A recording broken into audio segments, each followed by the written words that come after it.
अंकुशजी काकडे अतिशय चांगले आणि अतिशय निष्ठावंत स्वच्छ चारित्र्याचे नेते आहेत. राष्ट्रवादी शपमध्ये माझे मित्र आहेत. अतिशय सिनियर माणूस आहे, त्यामुळे मी त्यांचा मनापासून आदर करतो. परंतु अंकुशजींना आता जे काही ते बोलले आहेत ते उशिरा सुचलेलं शहाणपण आहे. 2019 पासून 2.5 वर्ष काम करत असताना त्यांचे एक मंत्री जितेंद्र आव्हाड यांनी आपल्या बंगल्यावर अनंत कर्मुसीला मरेपर्यंत मारलं. त्याच्यावर तुम्ही काय कारवाई केली? त्याचा राजीनामा तुम्ही घेतला का? तुमचे गृहमंत्री स्वतः आतमध्ये गेले, त्यांचा राजीनामा तुम्ही घेतला का? तुमचे एक मंत्री ते स्वतः आतमध्ये गेले आणि त्यांच्यावर राष्ट्रद्रोहासारखं कलम लावलं. ते स्वतः आतमध्ये गेले.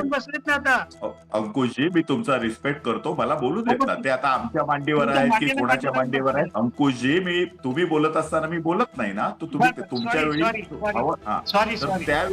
त्यावेळी तुम्ही त्यांचा राजीनामा घेतलात का? तर ज्यावेळी तुमचे 2 मंत्री आतमध्ये गेले, आतमध्ये तुमचं मुख्यमंत्री असताना, तुमचं सरकार असताना आतमध्ये गेले, पोलीस तुमचे, प्रशासन तुमचं, सरकार तुमचं, तुम्ही त्यांना वाचवण्याचा प्रचंड प्रयत्न केला, तरी त्या कायद्यान्वये आत गेलेली 2 माणसं त्यांचा तुम्हाला राजीनामा नाही घेता आला.